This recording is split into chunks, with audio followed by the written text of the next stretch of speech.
When fMRIPrep has finished, the output will be located in the directory derivatives fMRIPrep. Within that directory, we see the folder sub08. This contains all of the preprocessed functional and anatomical data, including intermediate files that were created in order to generate the final product, as well as JSON files that contain header information for each of their corresponding images. Within the anatomical directory, for example, we find these images that have MNI152NL in their name. This means that they have been normalized to that template, whereas we have other files without that string, which means they're still in raw or native space. Moving on to the func directory, we have the following files. You will see two distinct blocks of files, one for each run. The first block contains a list of confound regressors, such as time courses from the white matter and cerebrospinal fluid, located in this TSV file here for run 1. The file sub08 task flanker run 1 space MNI152 and LIN 2009C ASIM res2 is the reference image used for registration and normalization, while the sub08 task flanker run 1 space MNI152 and so on is the estimated brain mask for that run. And the file sub08 task flanker run 1 space MNI152 and so on is the preprocessed functional data up through normalization. Similar files are generated for the other runs in your dataset. All of these output files will be used in the HTML summary, which we now turn to. These HTML files contain a summary of all the preprocessing output.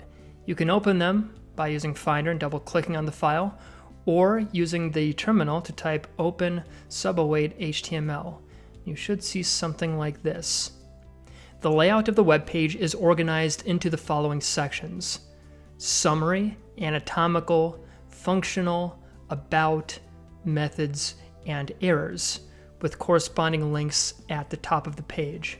First section, summary, contains details about the number of structural and functional images, the template that was used for normalization, and whether FreeSurfer was run. These should match the options you specified in the fMRIPrep script that we ran in the previous chapter.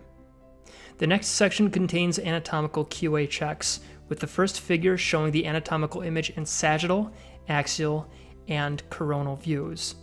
The estimated brain mask is outlined in red.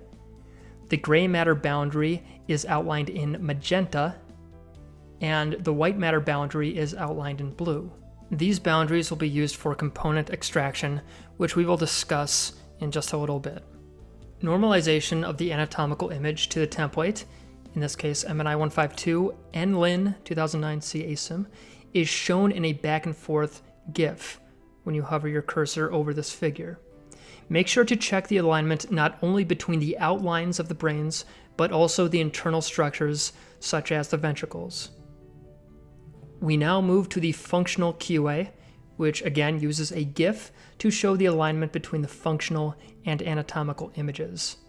As with the normalization QA check, make sure that the internal structures are well aligned, remembering that lighter voxels in the functional images represent fluid, and vice versa in the anatomical image. The next figure shows an outline of the masks used for anatomical component correction, or CompCor, with magenta showing the white matter and CSF voxels used to estimate signal that is representative of those tissues. The voxels outlined in blue show the most variable voxels, which will be used for functional component correction, or CompCor. These voxels are then used to generate CompCor curves for the white matter, CSF, combined white matter and CSF, and temporal variation, which show the amount of variance explained by different amounts of components. The first 16 components of the white matter mask, for example, explain half of the variance within those voxels. You will have to make a judgment about the trade-off between removing nuisance variance and spending more degrees of freedom and statistical power on modeling those sources of variance. Time series plots are also generated for global signal, or GS, global signal of the cerebrospinal fluid, GS-CSF, global signal of the white matter, and 2 measures of motion, dvars and frame-wise displacement, or FD. Changes in motion tend to be correlated with changes in global signal, and it is up to you whether to include any of those regressors in your model. In general, dvars and FD are good ways to account for signal caused by motion artifacts. The next figure is a carpet plot, showing the time series of each major tissue type. Voxels are grouped into cortical, here dark and light blue, subcortical in orange, gray matter and cerebellum in green, and white matter and CSF in red. Any sudden changes in motion may be reflected in uniform changes across the entire column for that time point. Lastly, a matrix shows correlations between different nuisance regressors.